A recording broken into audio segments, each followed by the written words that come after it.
사도행전 2장 22절에서 36절까지 말씀입니다.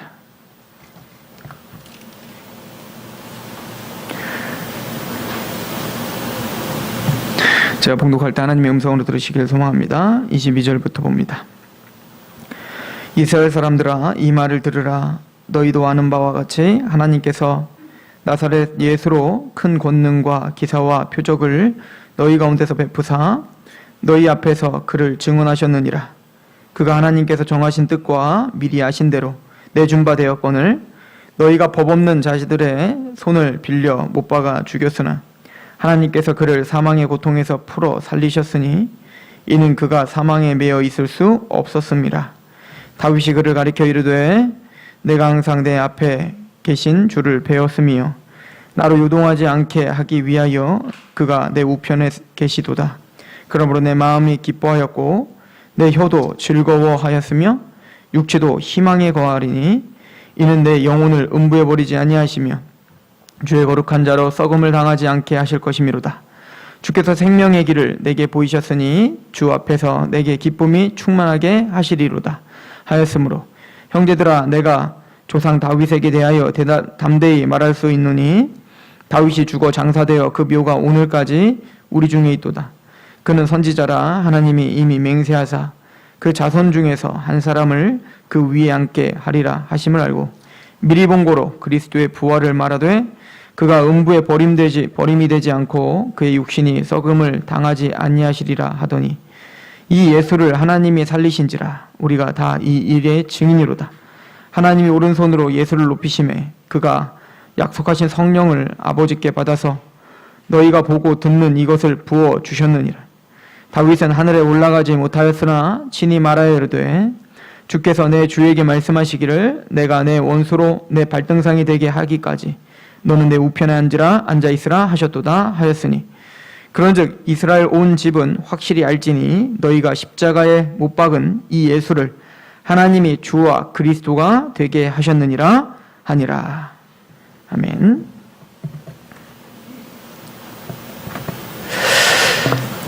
사도행전에는 굵직한 설교들이 자주 나옵니다. 그 중에 첫 번째 설교입니다. 특별히 교회의 지원을 받고, 즉 교회가 세워진 이후에 교회에서 공식적으로 선포된 메시지가 바로 오늘 이 설교이죠.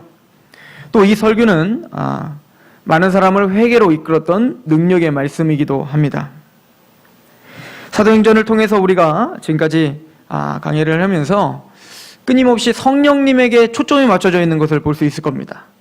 즉 성령님이 이제는 교회에 부어지셨고 그 성령님이 충만한 그 열매들이 무엇인지를 우리는 상고하고 있습니다. 그래서 성령님이 오순절을 강하게 임재하시니 가장 두드러진 특징은 뭐냐면 하나님의 말씀이 임했다는 거예요. 하나님의 말씀이 선포된다는 겁니다. 여러분들이 사도행전을 이제 주도 면밀하게 한번 연구를 해보십시오. 그리고 성령 충만, 성령이 함께 하심을 관련된 구절들을 여러분들이 한번 세세하게 한번 분석을 해보세요. 그 성령님이 임하심과 함께 하심은 항상 하나님의 거룩한 말씀의 선포와 연결되어 있음을 여러분들은 보시게 될 것입니다. 그래서 사도행전 2장 11절에도 방언이 임했다 할 때 그 방언 자체, 그 언어가 뒤바뀐 거에 포커스가 맞춰진 게 아니라 그 방언이 임하여 자신들이 의도한 말이 아닌 하나님이 주도한 말이 선포됐는데 그것이 바로 하나님의 큰일이었다라고 성경은 말하고 있는 거예요. 그 방언으로, 외국어로 하나님의 큰일을 선포했다는 것을 보여주고 있는 거예요. 하나님의 큰일이란 바로 구속을 말하고 구원을 말하는 겁니다. 창세기부터 계시록까지 일관되게 선포되고 있는 그 구원의 흐름, 그 구원의 역사, 그것을 깨달아 그 깨달은 것을 선포하는 것, 이것이 바로 하나님의 성령님이 하시는 역할이죠. 그리고 방언의 역할은 우리가 말했듯이 바로 바벨탑이 무너짐이라고 했습니다. 그죠? 그 교만하여 하나님을 대적했던 그 바벨탑이 무너진 거예요. 그래서 언어가 혼잡해졌을 때 그 언어가 혼잡해짐으로 흩어짐을 재앙을 받을 수밖에 없었던 그 죄된 그 세상의 반열과 대항마로 교회가 세워지는데 성령님이 강하게 임재하니 겸손과 낮아짐이 생기며 하나님의 큰 일에 집중하게 되고, 그리고 이제 뭡니까? 나는 내 자국어로 말하는데 그 자국어는 뭡니까? 이제는 언어가 달라 흩어져 있는 그 많은 수많은 사람들이 모여있는 그곳에 그 언어, 혀가 꼬이면서 외국어가 나오면서 뭡니까? 하나님의 큰 일로 그들이 하나가 되게 하는 그 성령의 역사, 교회의 연합의 역사가 이제 시작됐다라는 것을 표적과 기사를 통해서 보여준 것이 바로 방언이었다라고 하는 것을 우리가 상고해 봤죠. 즉 성령님의 임재하심 중요합니다. 그러나 성령님이 임재하실 때 나타나는 그 현상들,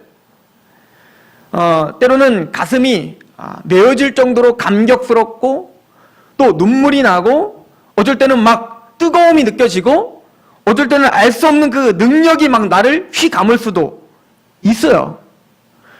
성령님 못하실 게 무엇이겠습니까? 또한 보수주의에서 감정이 중요치 않다고 말하는 게 아니에요. 감정은 중요합니다. 그렇겠죠. 여러분들이 찬양을 할 때 메마르게 찬양하는 게 아니라 정말 내 구원의 그 감격을 갖고 하나님 앞에 그 감정도 하나님께 드리며 찬양하는 것은 대단히 중요합니다. 그러나 오늘 베드로의 설교를 한번 보십시오. 아마 이 베드로는 이 오순절 성령 강림이 임하고 방언이 터지고 많은 사람들은 이게 무슨 일이냐, 이 현상이 도대체 뭐냐라고 혼란스러워할 때 베드로는 자기의 설교를 통하여 이 현상이 어떤 현상인지를 지금 설명해주고 있는 거예요. 그런데 그 설명에는 현상에 집중하지 않습니다. 감정이 어떻다라고 하는 것에 집중하지 않고 있음을 기억하셔야 돼요. 믿음의 체험과 신자의 개인적인 감격을 나열하지 않는단 말입니다. 그런 걸 언급도 하지 않아요.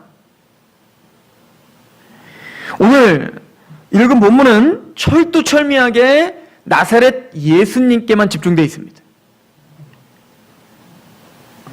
베드로가 오늘 성령에 충만하여 선포된 그 메시지는 바로 예수님에 대한 이야기였어요. 예수님이 이 땅에 오셨고 예수님이 이 땅에 오셔서 표적과 기사를 통하여 주와 그리스도이심을 증거하셨으며 또한 고난을 당하시고 십자가에 죽으시며 그리고 부활하신 것, 그리고 부활하신 그분이 승천하시는 것을 내가 똑똑히 봤다라고 하는 예수님의 공생애의 기적과 표적, 그리고 십자가의 고난, 부활과 승천, 이게 구속사죠. 그 구원에 대한 이야기만 베드로는 아주 간결하게 선포하고 있는 거예요. 꼭 예수님께서 요한복음 14절부터 16장까지 우리에게 성령님에 대해서 설명해 준 것이 그대로 지금 성취되고 있음을 보여주고 있는 것 같지 않습니까? 성령님이 이 땅에 오시면 나를 증거할 것이고 내가 한 말을 깨닫게 할 것이며 너희들은 나와 함께 있었으므로 너희들이 증인이 될 것이며 성령도 처음부터 나와 함께 계셨으므로 성령도 증인이 될 것이다 라고 하는 것이 선포되듯 성령님이 강하게 임재하니 이제는 방언을 통하여 성령님이 진짜 오셨구나, 구약 전체에서 예언됐던 그 성령님이 진짜 오셨네, 요엘서가 말한 그 성령님이 오셨네를 확인했다면 이제는 거기에 머물러 있는 게 아니라 성령님이 임해서 도대체 무슨 일이 일어나는 거지? 포커스에 맞춰져 있는데 그것은 바로 하나님의 큰 일, 즉 나사렛 예수의 이야기가 선포되고 있다는 거죠. 이 이야기는 우리에게 적용을 해보면 우리가 성령 충만하고 성령님과 함께 동행한다면 현상과 감정 있을 수 있어요. 그러나 그 현상과 감정은 내 안에 성령이 있다는 하나의 성령님이 계시는구나, 성령님이 오셨구나 라고 하는 느낌은 될 수 있을지언정 그것이 성경적인 성령님의 역사인가는 내용을 봐야 된다는 거예요. 내용. 그 사람이 성령에 충만하고 성령님이 있다고 하면서도 말씀에 대해서 무지하고 예수님에 대한 자랑이 없고 나사렛 예수의 얘기가 아닌 다른 이야기들로 그 이야기를 꽉 채운다면 그건 성령이 아니라는 거예요. 내가 이런 체험을 했고 내가 저런 체험을 했고 이런 기도의 제목을 했더니 이렇게 영답을 받았고 이런 느낌이 났고 이런 눈물이 났고 이렇게 뒤집혔고 이렇게 뒹굴렀고 그거를 백날 하루 종일 얘기한다 할지라도 그거는 성령님의 진짜 역사가 아닐 수 있다는 얘기인 거죠.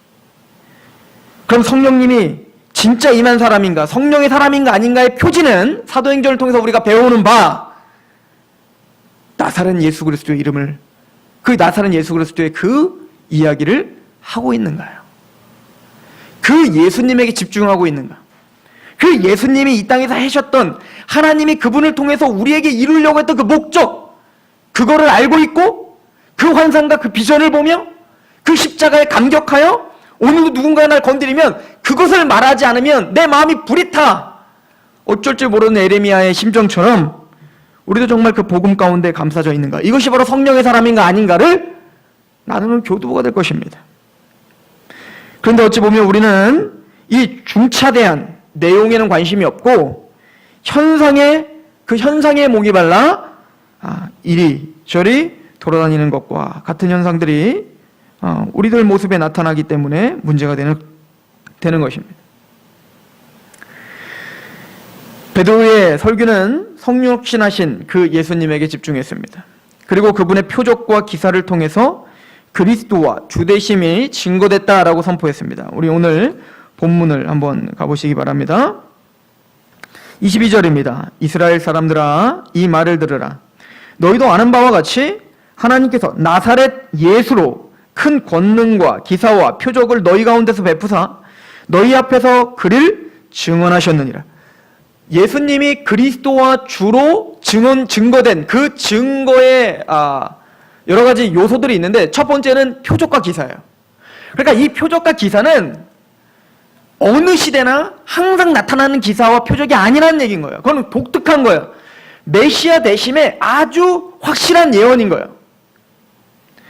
그래서 세례 요한이 감옥에 갇혔을 때 예수님께서 하시는 일들을 듣고 그 제자들을 보내어서 물어봤죠. 우리가 기다렸던 그 메시아가 정말 당신입니까? 라고 물어봤을 때 주님께서 그 세례 요한의 제자들에게 알려주신 게 뭡니까? 이게 마태복음 11장에 나와 있는데요. 2절부터 보면 요한이 오게 그리스도께서 하신 일을 듣고 제자들을 보내어 예수께 여짜오되 오실 그이가 당신이오이니까 우리가 다른 일을 기다리오리까? 예수께서 대답하여 이르시되 너희가 가서 듣고 보는 것을 요한에게 알리되 맹인이 보며 못 걷는 사람들이 걸으며 나병 환자가 깨끗함을 받으며 못 듣는 자가 들으며 죽은 자가 살아나며 가난한 자에게 복음이 전파된다 하라. 누구든지 나로 말미암아 실족하지 아니하는 자는 복이 있도다 하시는도다. 즉 예수님의 이 표적과 기사는 범상치 않은 거예요. 즉 뭡니까? 전무후무한 예수 그리스도 메시아가 오실 때 이런 표적과 기사가 나타날 것인데 그럴 때는 그분이 메시아고 그리스도임을 확증하라. 이사야에 그렇게 예언되어 있죠. 이사야 35장 4절. 겁내는 자들에게 이르기를 굳세어라. 두려워하지 말라. 보라 너희 하나님이 오사 보복하시며 갚아주실 것이라. 하나님이 오사 너희를 구하시리라 하라. 그때 맹인의 눈이 밝을 것이며 못 듣는 사람의 귀가 열릴 것이며 그때 저는 자는 사슴같이 뛸 것이며 말 못하는 자의 혀는 노래하리니 이는 광야에서 물이 솟겠고 사막에서 시내가 흐를 것입니다. 이사야서는 메시아가 와서 이스라엘이 진짜 회복되는 그날 어떤 일이 벌어질 거라는 거예요. 정말 못 보는 자가 눈을 뜨게 될 것이고 저는 자가 일어나 사슴처럼 뛰게 될 것이며 가난한 자의 복음이 선포되고 즉 예수님이 행하셨던 그 모든 공생의 그 모든 표적과 기사는 바로 구약의 예언의 적중이었음을 이야기하는 거예요. 그래서 베드로는 그걸 알고 있었던 겁니다. 그러므로 예수님이 우리의 주님이 되시고 그리스도가 되심을 증거하신 첫 번째는 바로 그 표적과 기사를 통하여 바로 하나님이 이분이 바로 그리스도였고 이분이 바로 주님이다라는 것을 증언했다라고 오늘 본문은 이야기하고 있는 거예요. 두 번째, 주님이요 그리스도임을 인정하고 있는 중요한 표지는 바로 고난받으심과 부활하신 것입니다. 오늘 본문을 보시면 23절에 보십시오. 그가 하나님께서 정하신 뜻과 미리 아신 대로 내준 바 되었거늘 너희가 법 없는 자들의 손을 빌려 못 박아 죽였으나 하나님께서 그를 사망의 고통에서 풀어 살리셨으니 이는 그가 사망에 매여 있을 수 없었음이니라 라고 이야기하죠. 즉 예수님께서 우리의 죄로 말미암아 십자가에 죽으셨다.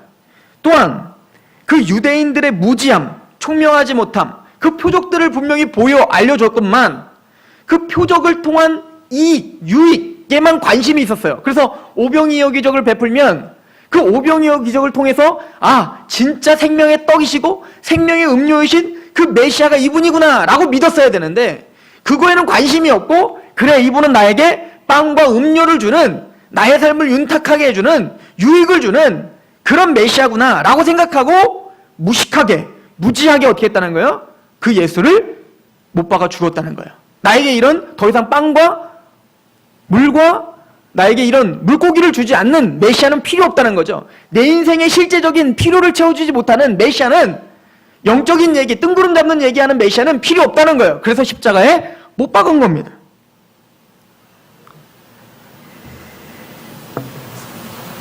그런데 이 모든 것들이 우리의 죄 때문이요, 또 그 유대인들의 죄악 때문인데,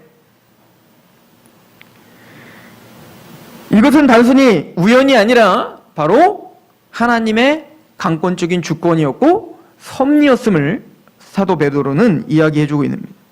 그리고는 3일 만에 부활하심으로 그분이 우리의 주님이요 그리스도이심을 하나님은 증거하셨다는 거예요. 로마서 1장 2절에 보면 이렇게 써 있습니다. 이 복음은 하나님이 선지자들을 통하여 그의 아들에 관하여 성경에 미리 약속하신 것이라. 그의 아들에 관하여 말하면 육신으로는 다윗의 혈통으로 나셨고 성결의 영으로는 죽은 자들 가운데서 부활하사 능력으로 하나님의 아들로 선포되셨으니 곧 우리 주 예수 그리스도니라. 베드로는 바로 이 이야기를 하면서 바로 이 예수 그리스도가 행하신 그 고난과 부활 그리고 승천하심, 오늘 설교는 이렇게 요약이 됩니다. 그분이 이 땅에 하나님이신 그분이 육체를 입고 이 땅에 오셨고 표적과 기사를 통하여 주와 그리스도 되심을 인정받으셨으며, 더 나아가 그분이 우리 죄로 말미암아 십자가에 죽으셨지만 3일 만에 부활하셨고 하나님은 그를 승천시켜 주셨으며 지금은 하나님의 우편에 계시어 그분이 왕 되셨다. 그리고 주와 그리스도이심을 증언하였고 우리가 바로 그 증인이다 라고 이야기를 하고 있는 거예요.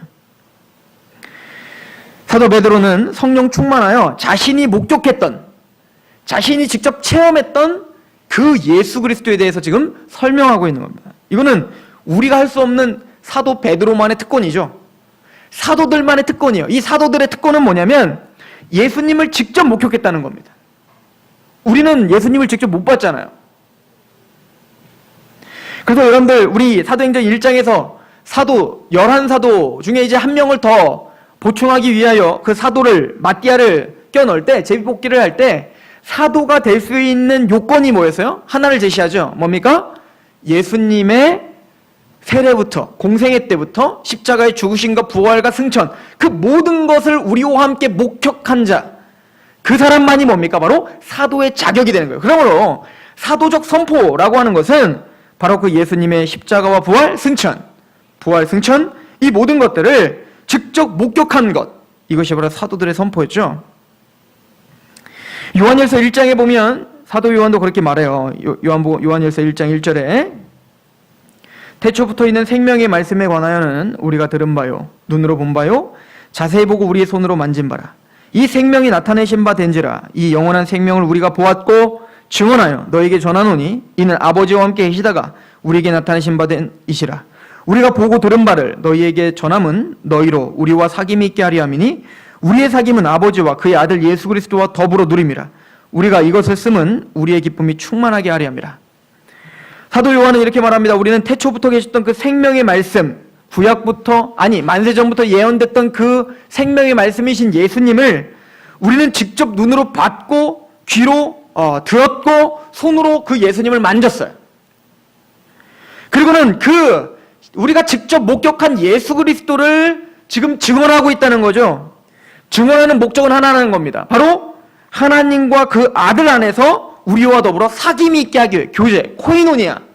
즉 예수 그리스도 때문에 느껴지는 그 교제, 그죠? 이 예수님을 아는 기쁨, 이 예수님의 감격한 기쁨, 그 만세전부터 계셨던 그 하나님이신 그 아들 예수 그리스도를 만난 기쁨 그 하나로 같이 교제하고 감격하는 것. 그것 때문에 복음을 전했고 우리에게 증거를 했다라고 이야기를 하는 거예요. 베드로 사도도 바로 동일한 것입니다. 오늘 베드로 사도는 예수님이 십자가에 죽으셨을 때 우리가 잘 아는 것처럼 그 예수님을 피해 도망갔었죠. 유병원 죽으니까 다 도망가고 숨고 난리도 아니잖아요. 그런데 이 베드로는 오늘 성령님이 임하심으로 이제 그 예수가 우리의 그리스도요, 우리의 주님임을 확신했어요. 그리고 자신이 본 그 말씀, 그 예수님이 사실이고 그분을 믿어야 구원임을 목숨을 걸고 선포하게 됩니다. 여러분들 베드로후서를 한번 찾아보시겠습니까? 베드로후서 1장 12절부터 같이 좀 봤으면 좋겠는데요.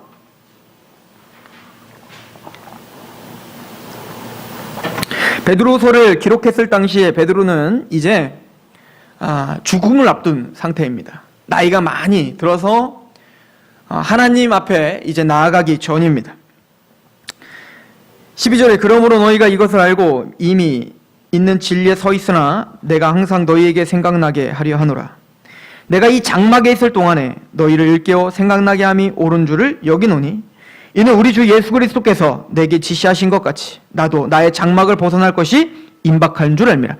장막, 자신이 육체로 살아가는 것이 장막이라고 표현하고 있죠. 베드로는 오순절 성령 강림이 임하여 그때부터 베드로의 실제적인 사역을 시작한 그 시점부터 하나님 앞에 나가기, 죽기 직전까지 나는 장막에 거하고 있음에 대해서 확신하고 살았던 거예요.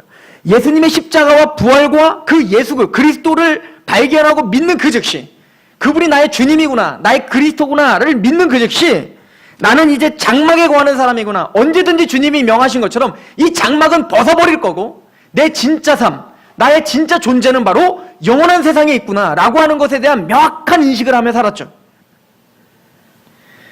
그 베드로는 이제는 내가 장막을 벗을 날이 왔다. 나는 이제 죽을 때가 왔구나. 유언과 같은 것이 바로 베드로후서인 거예요. 죽음 앞에 서서 베드로는 이렇게 고백을 합니다. 15절 내가 힘써 너희로 하여금 내가 떠난 후에라도 어느 때나 이런 것을 생각나게 하려 하노라. 죽기 직전에 생각해보니 너희들에게 알게 하고 싶은 거, 너희들에게 끊임없이 생각나게 하고 싶은 거, 그건 하나라는 거. 그게 뭘까요? 16절 우리 주 예수 그리스도의 능력과 강림하심을 너희에게 알게 한 것이 교묘히 만든 이야기를 따른 것이 아니요 우리는 그의 크신 위엄을 친히 본 자라. 말년에 있는 이 베드로는 내가 너희에게 전하고 있는 그 예수님의 십자가의 죽으심과 그 표적과 부활과 승천과 다시 오시겠다는 그 모든 약속들, 그 모든 것들이 교묘히 만든 이야기를 따른 것이 아니라는 사실을 다시 각인시켜줘야 될 필요를 느낀 거예요. 이건 내가 만든 이야기가 아니라는 겁니다. 17절에 지극히 큰 영광 중에서 이러한 소리가 그에게 나기를 이는 내 사랑하는 아들이요 내 기뻐하는 자라 하실 때에 그가 하나님 아버지께 존귀와 영광을 받으셨느니라. 변화산상에서 내가 직접 보는 그곳에서, 내가 직접 듣고 있는 그곳에서 내 사랑하는 주님이 변화되시고 엘리야와 모세가 나타나 하나님의 거룩한 위엄 있는 음성이 들렸단다. 내 사랑하는 아들이란다. 그리스도란다. 베드로는 바로 이 이야기, 예수님의 이 이야기가 사실이며 교묘히 만든 이야기가 아님을 다시금 선포하고 있다는 겁니다. 예수님께서 요한복음 마지막에 베드로에 대한 예언을 하셨죠. 너가 지금까지는 네 힘으로 다녔지만 네 주권 가운데, 너의 생각 가운데 살았지만 이제는 타인이 너를 띠띠워서 끌고 가는 대로 너는 끌려갈 거다. 즉 순교자에 대한 예언을 하셨죠. 마찬가지로 이 베드로는 교묘히 만든 이야기가 아님을, 이 예수님에 대한 이야기가 교묘히 만든 이야기가 아님을 자신의 목숨을 바치며 자기의 순교의 제물로 바치며 이것이 사실임을 우리에게 증거해 주고 계십니다.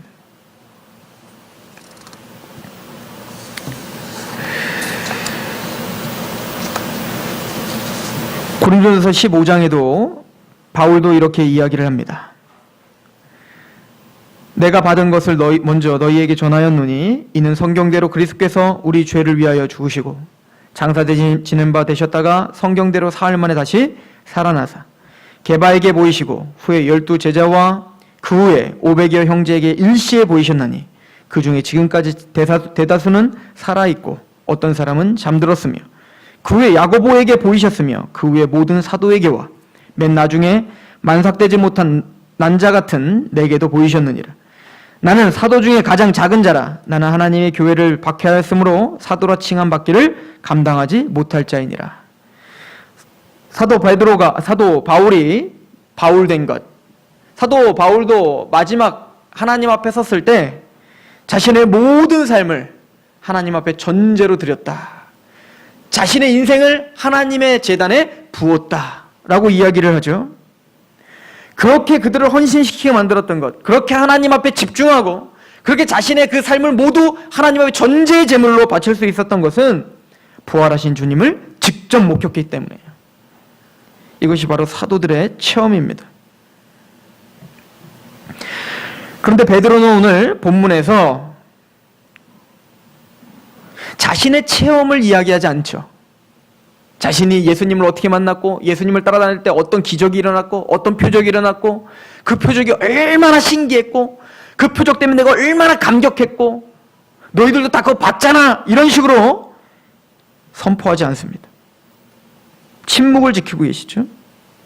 고린도후서 4장 5절에 사도 바울도 우리는 우리를 전파하는 것이 아니라 오직 그리스도 예수의 주되신 것과 또 예수를 위하여 우리가 너희 종된 것을 전파함이라 라고 말합니다. 우리가 전파해야 될 건 오직 뭐라는 거예요? 내 체험이 아니라는 거예요. 사도 베드로도 우리가 상상할 수 없는 체험을 했잖아요.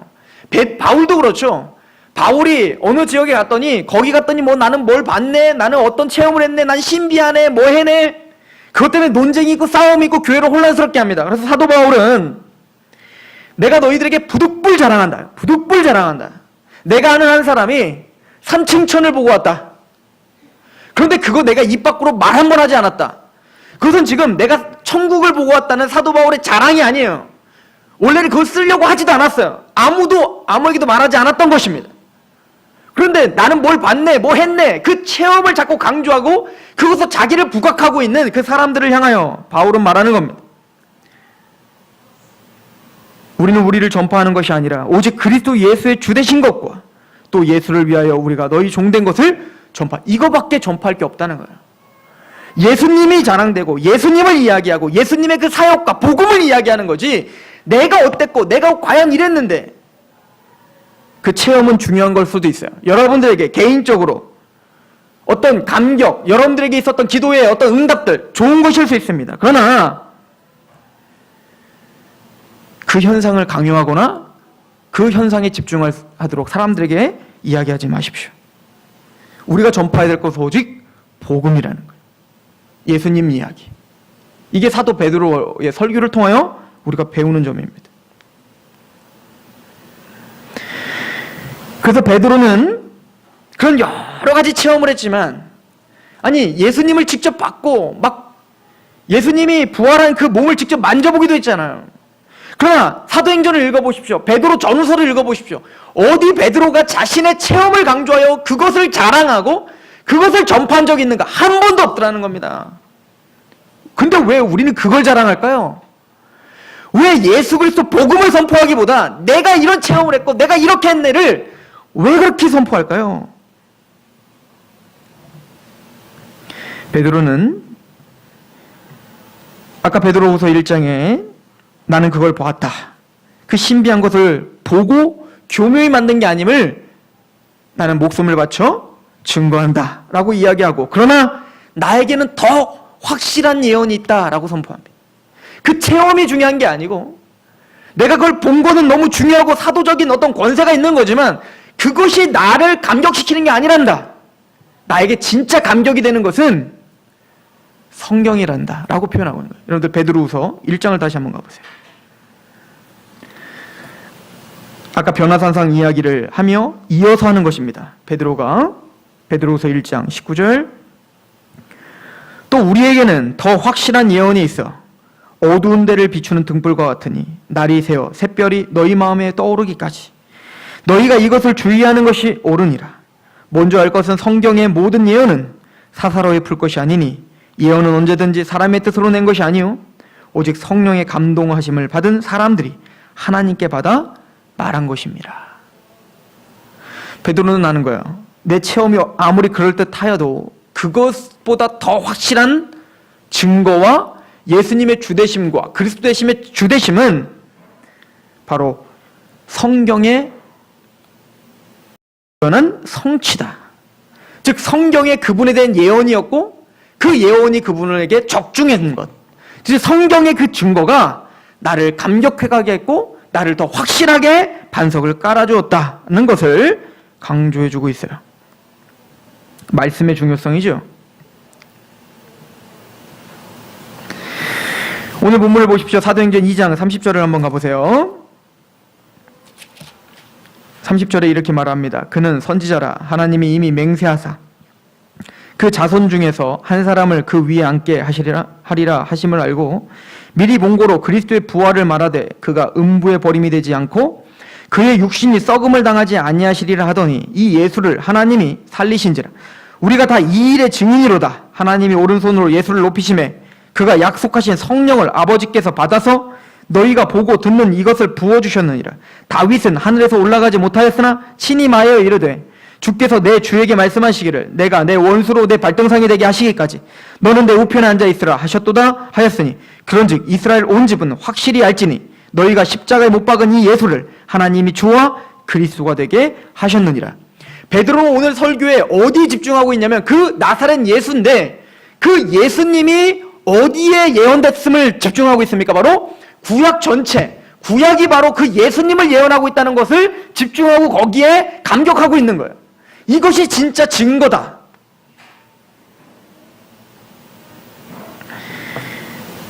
그래서 그 대표적인 사람으로 요엘과 다윗을 들어서 지금 이야기하는 거죠. 요엘을 통해서 성령이 임하신 것은 바로 이 예수 그리스도가 우리의 주되심과 그리스도 되심을 증거하기 위한 하나의 팩트인 거예요. 이 성령의 임하심이. 그러니까 거기에 집중하지 말고 그 성령님이 진짜 임했다면 그 요엘이 예언한 그 진의는 바로 나사렛 예수에게로 집중하는 것이 맞다.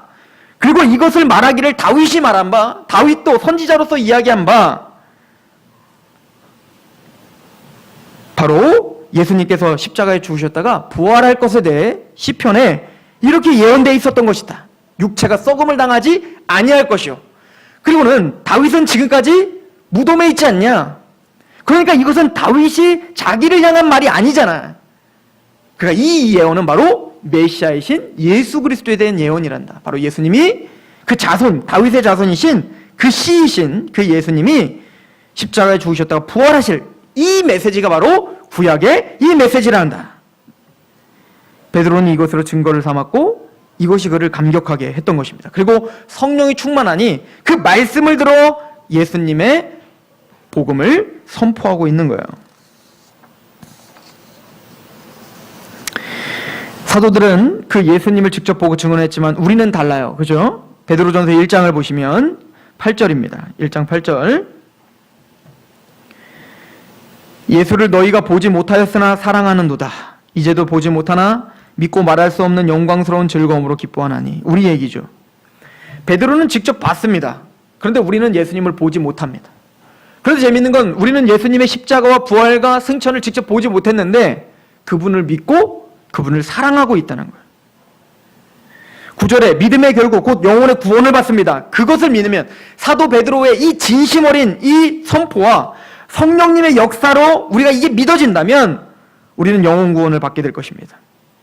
10절에 그런데 이 구원에 대하여는 너희에게 임할 은혜를 예언하던 선지자들이 연구하고 부지런히 살펴서 자기 속에 계신 그리스도의 영이 그 받으실 고난과 후에 받으실 영광을 미리 증언하여 누구를 또는 어느 때를 지시하는지 상고하니라.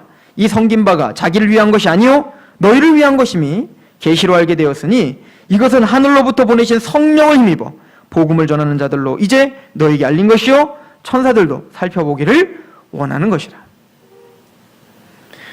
그러나 우리는 보지 못했지만 우리가 듣고 있는 이 복음은 구약 전체의 선지자들이 갈망하며 전했던 복음이었고 또 복음을 전파하고 있는 이 사도들이 베드로, 이 말을 하고 있는 베드로조차도 십자가에 전승에 따르면 십자가에 거꾸로 못 박혀 죽었죠. 그런 순교의 피를 흘리며 이게 사실임을 증언한 메시지라고 우리에게 이야기를 하고 있는 거예요. 그러므로 용기를 내고 위로를 받고 그 믿음에 흔들리지 말고 너의 몸을 저 복종시키며 하나님의 복음 앞에 내어드리는 게 마땅하지 않겠니? 이것이 어찌 보면 베드로와 사도들, 또 베드로와 그 바울, 이 모든 하나님의 백성들이 우리에게 그의 삶을 통하여 선포하고 있는 메시지들인 거예요.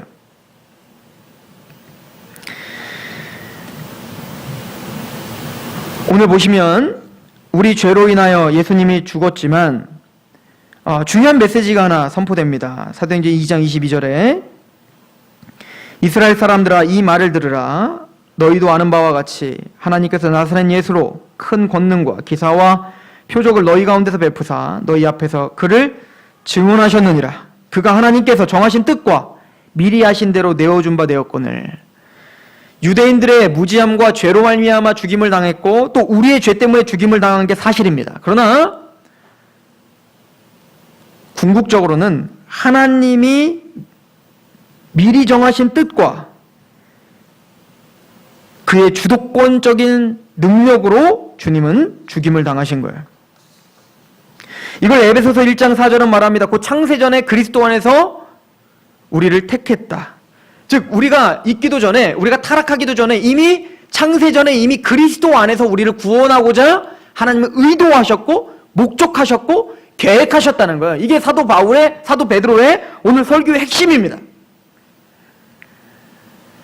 이사야서 53장 10절에는 이렇게 써 있습니다. 여호와께서 그에게 상함을 받게 하시기를 원하사. 여호와께서 그에게 상함을 받게 하시기를 원하사 질고를 당하게 하셨은즉 그의 영혼을 속건제물로 드리기에 이르면 그가 씨를 보며 그의 날은 길 것이요 또 그의 손으로 여호와께서 기뻐하시는 뜻을 성취하리로다. 하나님께서 그의 아들, 하나밖에 없는 독생자이신 그 아들을 십자가에 처절하게 죽게 하신 것은 주님께서 기뻐하셨고 주님께서 원하셨다라고 하는 거예요. 하나님이 그런 희생을 통하여 목적하신 것이 무엇입니까? 사도행전 2장 21절에는 그 목적이 나와 있죠. 누구든지 주의 이름을 부르는 자는 구원을 받으리라. 구원이에요. 구원. 베드로 사도는 꼭 이렇게 이야기하는 것 같습니다.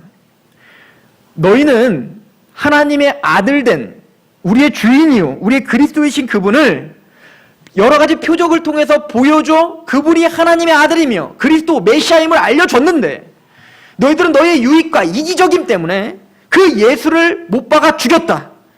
그러나 하나님은 너희의 악랄함과 그 악랄함의 승리가 아니라 사실은 이 모든 것은 창세전부터 하나님이 계획하셨던 섭리였단다.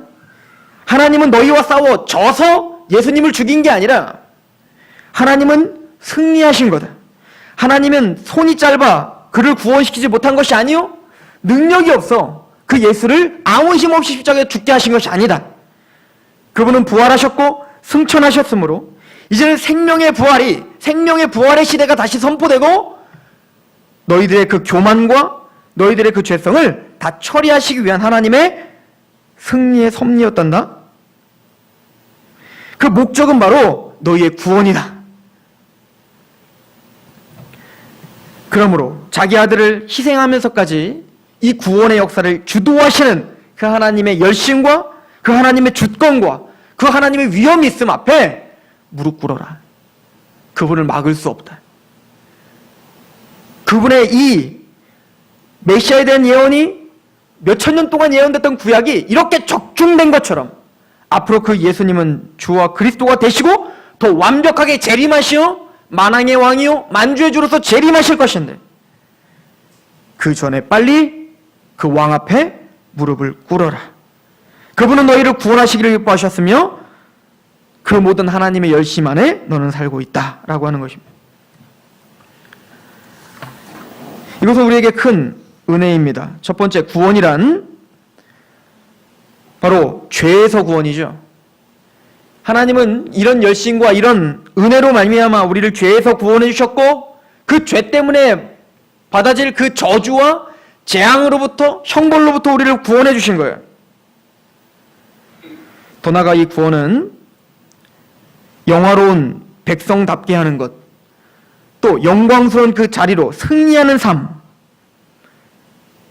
죄의 지배에서 벗어나 이제는 하나님의 지배를 받는 그런 참 백성으로 만들어가는 것, 그 구원까지 하나님은 이루시고야만은 그 능력의 하나님임을 베드로는 또한 선포하고 있는 것입니다. 저는 오늘 이 말씀을 준비하면서 저와 여러분들이 성령의 사람이길 소망한다는 기도를 합니다. 성령님이 여러분들을 강하게 주도권 잡고 여러분들을 인도하길 소망합니다. 그래서 여러분들이 입을 열 때 나사렛 예수에 대한 이야기가 선포되길 소망합니다. 또한 예수님을 통해서 내가 어떻게 구원받았는지 그 위험 있는 능력의 구원의 은혜를 감격하는 저와 여러분 되길 소망합니다. 또한 전차처럼 포기가 없고 불도저처럼 밀고 들어오는 그 하나님의 주권 앞에 우리의 죄됨을 인정하고 굴복하며 회개하며 하나님 앞에 우리를 내어주며 바울과 베드로처럼 자신을 전제로 내어드리는 거룩한 산제물이 되기를 결정하는 그런 시간이시길 소망합니다. 그 구원을 주님께서 완성하실 것입니다. 기도하겠습니다.